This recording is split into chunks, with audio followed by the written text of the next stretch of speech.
Hello and welcome, or welcome back if you're new here. My name's Jennifer and we're doing another tutorial. I have this awesome wreath that I get to show you guys, and Plaid has asked me and several other ambassadors to make content with this wreath, so you'll be seeing it quite a bit these next few weeks. But I'm going to show you, I'm going to give you a full tutorial. I'm also going to give you guys some work in progress videos online and pictures on my Instagram. I'm trying to post more on TikTok too. It's been a crazy summer so far, but I am willing to put some time towards this project. This is called the Fall Floral Wreath. It's a new wreath coming out by Plaid, and we're gonna put it together. So I'm really excited to show you step-by-step processes. If you have any questions, leave a comment down below and like this video if you like it. So first off, we're just gonna see what comes in the kit.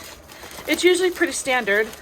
I went ahead and pre-wound all the colors because this takes a while. So I like to I like to use this ring and organize my threads this way, and then I use a pencil to mark the names of them. So this is dark green on it. So that's what I like to do. Makes my life a little easier. So those are all the colors. Also comes with separated beads and sequins, and it also comes with its own needles. It has one embroidery needle and one beading needle. So the embroidery needle is the purple squares, and the beading needle is the blue U. So the big difference is the embroidery needle is thicker and a little shorter, and the beading needle is thinner and longer. So comes with those, and separated beads for convenience, as well as sequins. It looks like there's not very many colored sequins here. I'm hoping that they give me enough. So it's always concerning nowadays. So hopefully they give you enough of everything. And we're just gonna set this aside for now and look at the felt that it gives it, that comes in it. Here's a pile of felt. We've got brown, black, kind of a mossy light green, crimson, yellow, kind of a pale yellow, pale mustard yellow, I should say, a dark forest green or a Kelly green. It's a cream color belt, some Pellin for the back, and it looks like possibly a light orange, maybe a pumpkin-y color. It's definitely not orange, it's like a creamy orange. That's all the felt that it comes with. Comes with a set of instructions, tells you everything you need to know, what it comes with and what things you need. Scissors, fiber fill, something to organize your beads and sequins if you so desire. I don't do that. I use painter's tape and just keep them in the bags. Just easier for me. A ruler. I've never used a ruler, so I don't know about that. Straight pins are always a good option. I have some straight pins, but I also use clips, the little red clips, and then poster board. So the poster board for this particular project, each kit comes with poster board. However, this is not enough. So I'm gonna have to purchase separate poster board to fit the wreath, because a wreath, as you know, is not small. And it looks like the instructions are very simple. Awesome. Okay. This looks very beginner friendly, which is good. We like that. So it looks like we're gonna be cutting out the poster board first and then setting it aside. So I'm actually gonna wait on that because I don't have the poster board yet. I'm probably gonna do that towards the end so I have a chance to get some poster board. And then we'll just go along with the step-by-steps. Pin the wreath base to the Pellin backing, trim away the axis. Okay, so these two steps we're gonna save till the last, just because I don't have the poster board. So technically our first step, we're gonna start with the leaves. So there's brown, there's green, dark and light green leaves, there's brown leaves, more dark and light green leaves, another set of brown and green. So for this particular step, If all of the embroidery is the same or similar, I will show you one and you can do the rest. That is steps 2 through 21. So that's a big chunk. If you notice, there's a ton of leaves on these. So I did this similar one a couple years ago. I made my owl wreath. I'm sure you guys remember that. And it had a ton of leaves on it. So it's the same idea. Anyway, okay, so it also comes with a picture of placement of all the leaves. And it shows you the back here, cording hanger. So this is going to use a cording instead of a loop, which I think is interesting. And tells you how to make cording. Fabulous. Okay, pretty simple. Also, another thing to note, if you take out the picture here. So I'm trying to get this picture out. Okay, see this picture? On the back of the picture is the chart that you'll be using quite often. Looks like we have outline stitch. That's it. That's the only embroidery, is the outline stitch. Okay, this is going to be a piece of cake. If you've never made a wreath before and it's scary, I would highly recommend trying this kit out because it looks like the only thing you're doing is the outline stitch and appliquing. That's it for embroidery, which is amazing. I've never seen a kit so small on embroidery stuff. Okay, so let me put this back and let me find the first piece. And let me grab my pencil real quick. So I've got my pencil, I've got scissors. Scissors are important. I'm going to open these up, add them to my collection of needles. You can never have too many because they break, you know. I just push it down so that the needle goes through the plastic. And I'm just gonna put them with the rest of my needles. So these needles are all beading needles from previous kits. And these are all applique needles, previous kits. So my beading needles break more often than my applique needles. Okay, so let's find the first. So we're just gonna make a note here that we'll save these for last. Okay, and we're just gonna go right into embroidering the dark green leaf number 2. I will show you the very first leaf, and that will cover this entire section. So let me grab number 2 then. So number 2 looks like dark green, which means it's this green, and this is the number 2. And go ahead and cut it out.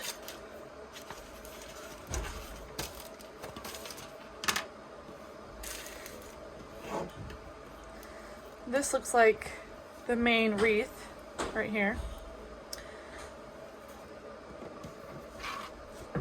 There goes my pencil.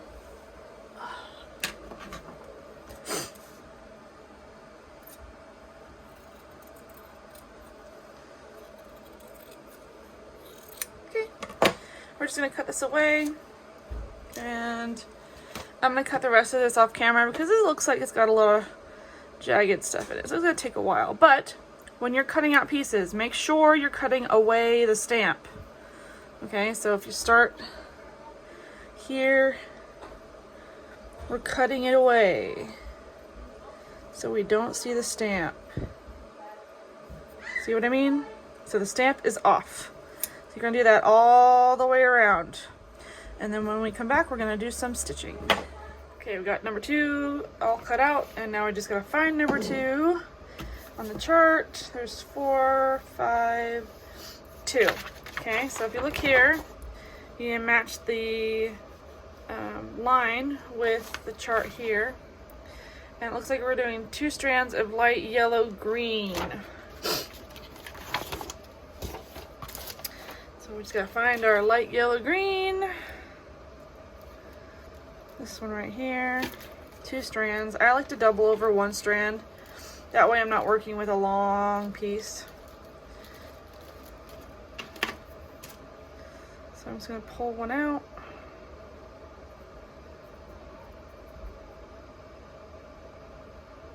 like this.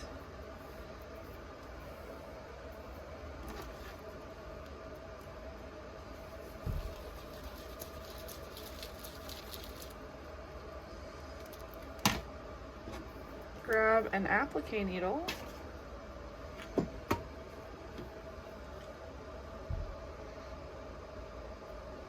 Pull it through to the end. We're going to knot the end together, and that's our 2 strands.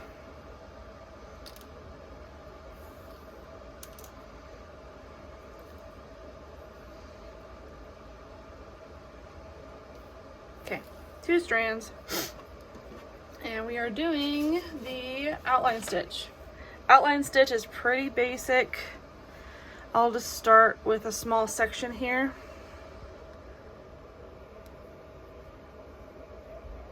And it's close to the edge, so it's good to show you. Okay, so we're just gonna come up. We're trying to cover this white stamp. That's the goal here, so.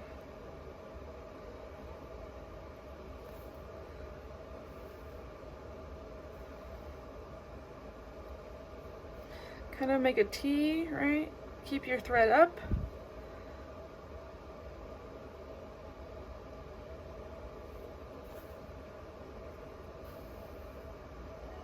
And we're gonna get a lot of practice doing this stitch, so don't feel bad if your stitches look a little wonky in the beginning. I've been doing this for a while, so. Okay, now we're coming up to the end. I'm gonna put my needle down. Luckily this felt is very nice. Not thin at all, which is great. So if I go to the edge, I'm not afraid that it's gonna fray, which is good. Come to the back, we're gonna do a double knot back here.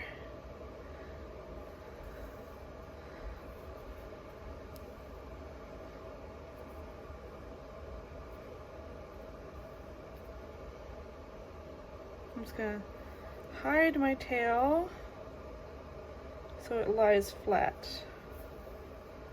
Take your scissors and trim. That is our first outline stitch. We're going to be doing that throughout the entire leaf.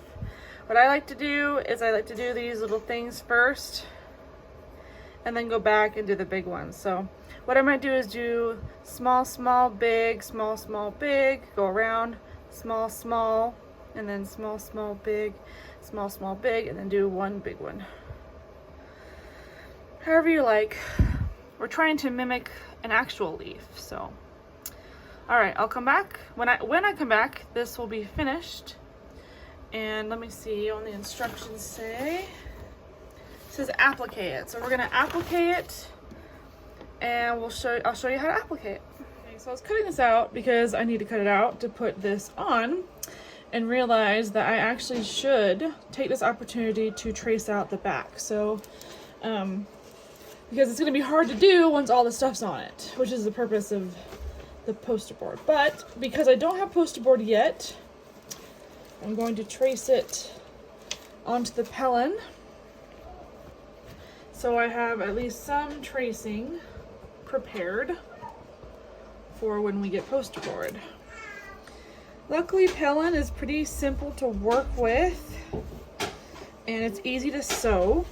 But for now, I'm just going to take some pins and pin this in place, and then I'm just going to trace it. Hopefully it's not warped at all,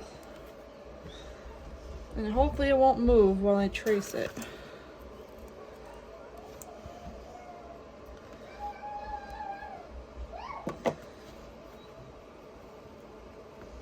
Okay, the kids are playing in the background. Let me grab my pencil here, and I'm going to lightly trace around the inside and then the outside.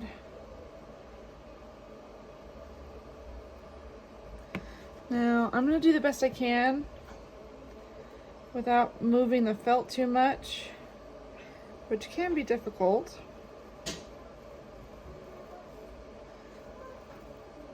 I'm trying not to move the felt.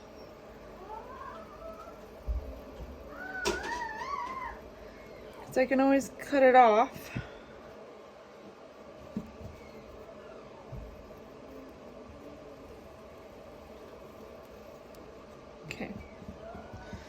pretty good.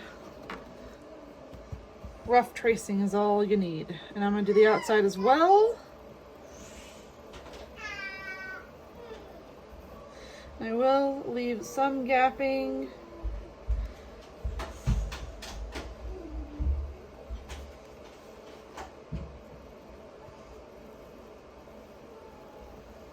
As long as I leave enough room for trimming.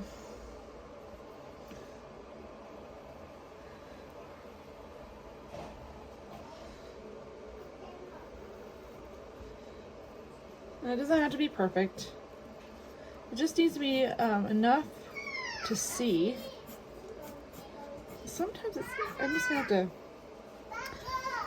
I'm not really a fan of tracing, but yeah, I'm just doing it a little bit harder now so I can see what I'm doing.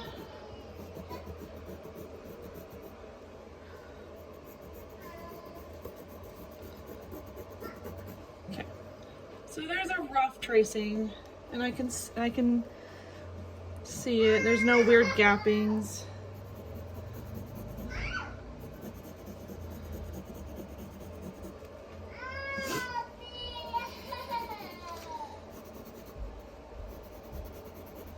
And now I can put that leaf on.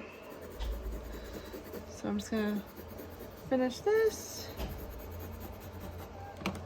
Hopefully it all, okay. All right, so I'm gonna take these pins out. And now I've got a tracing for when I do the backing. So here's what we have, perfect. I'm gonna set this aside for now. And in the meantime, we're gonna find number 2 and attach it to the back. Now let me see what it says in the instructions. Let's see. It just says embroider and applique the dark leaves to the wreath. It doesn't say anything about just on the edges or whatever, but here's a little tip.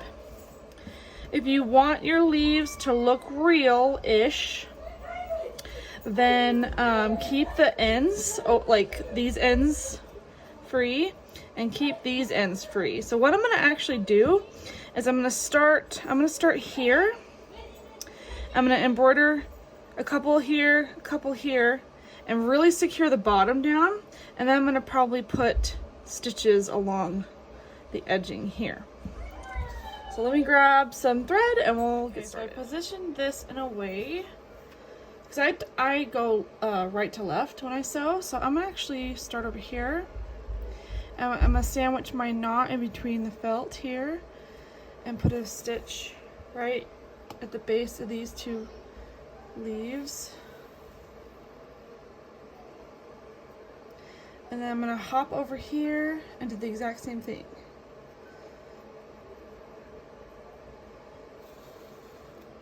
Okay, so I'm gonna put a stitch right here. And don't worry about the stamp right now. We can always deal with the stamp later. We have tons of leaves to put on, so they may or may not get covered up. But honestly, you probably won't see them anyway. So, okay, so we put a stitch here, here, and here. Here's what the back looks like. Now we're going to turn and we're going to start stitching the bottom down. I'm actually going to put a stitch right here to secure the bottom.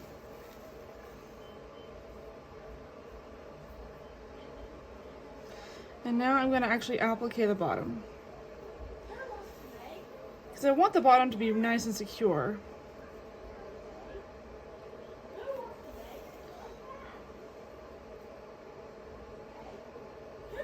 And it looks like from the picture, it looks like we're gonna have a lot of stuff going on. So you see we've got another leaf, a flower, and another flower. We got a big flower. So we're gonna have, it's basically layering on top of each other. So I wouldn't worry too much. So I'm gonna embroider this all the way down to the end, and I'm gonna go get Emma some apple juice because she wants apple juice. So I'll be right back. Okay, I'm just working my way down the bottom here, securing the bottom of the leaf.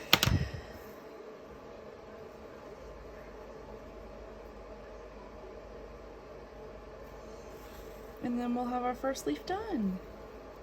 We're gonna do this with every single leaf.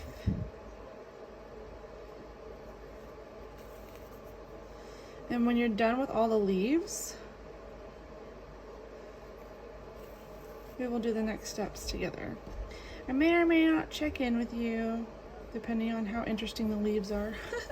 I might do updates, so you can kind of see my progress. But last time I filmed all the leaves, it was I don't know about you, but like re-watching some of those videos, I was like bored out of my mind. So I can only imagine what my viewers thought. So I am not doing that this time around. So I'm gonna put my last stitch right here in between these, like the bottom of the V here. And I am, let's see, I might add a couple of stitches, like one right here, so it doesn't fly away too much. Just to secure it really good. Okay. And then we're gonna knot the bottom.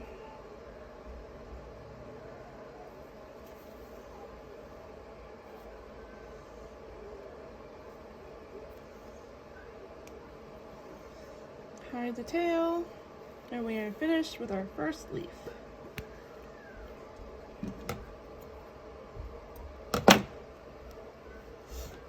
Okay, first leaf done. 21 more to go. And they are all different colors, different shapes, different patterns. So the next one is number 3, which is down here. It's number 3.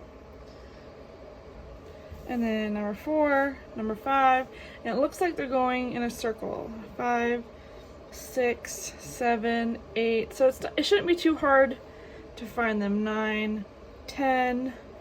Oh, 11 goes back up here. 11, 12. 12. So it does jump over here. 12, 13, 14. So you kind of, it does go in a circle, but then it starts to jump around. So make sure you pay attention to where your next one is.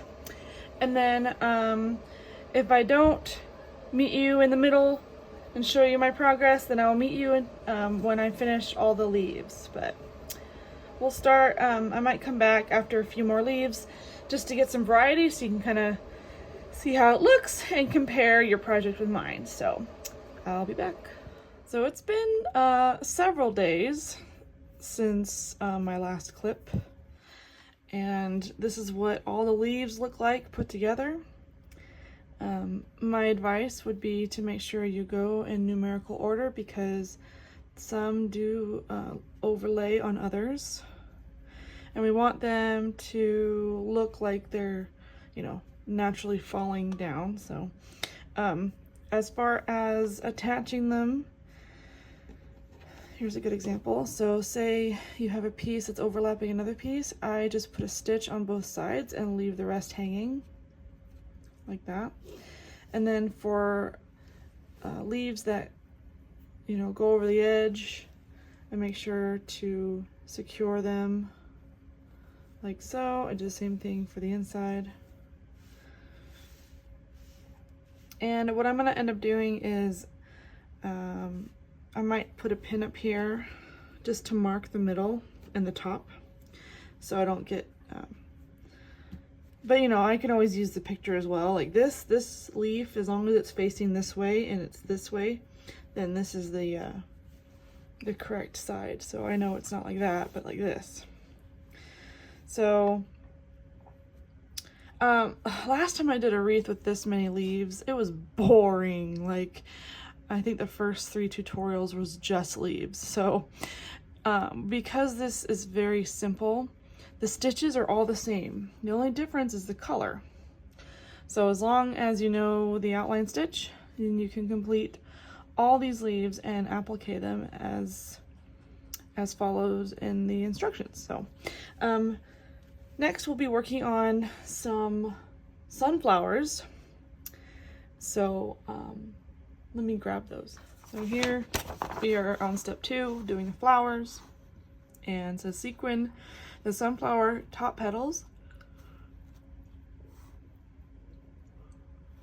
and then attach the bottom petals in the center only.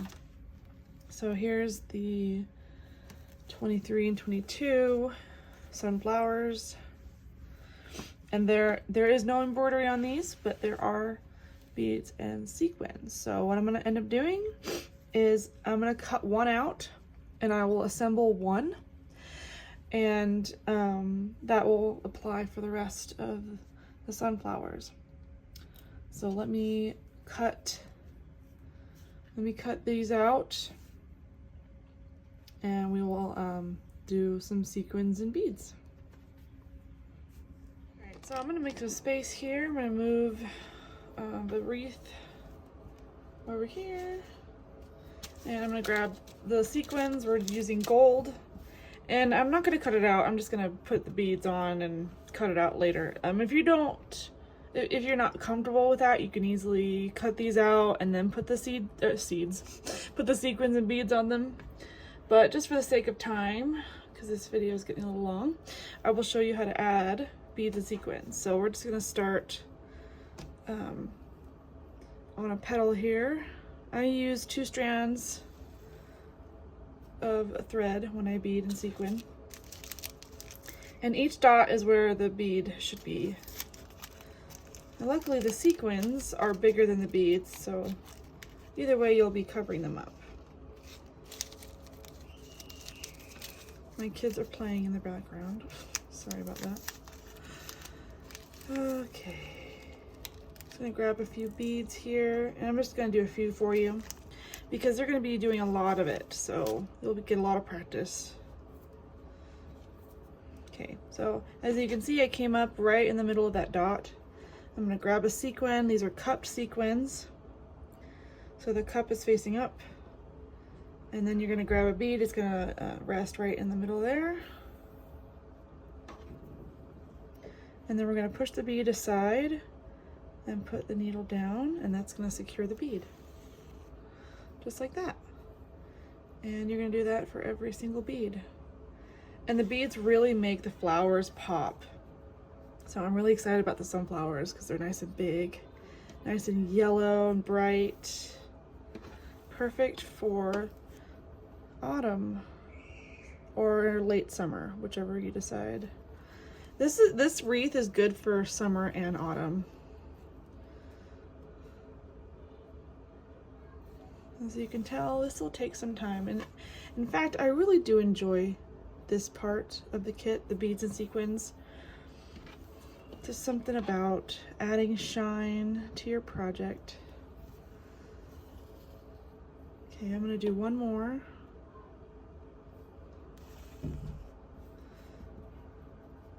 And notice how I'm trying not to go over the stamp, because I'm gonna have to cut the stamp away.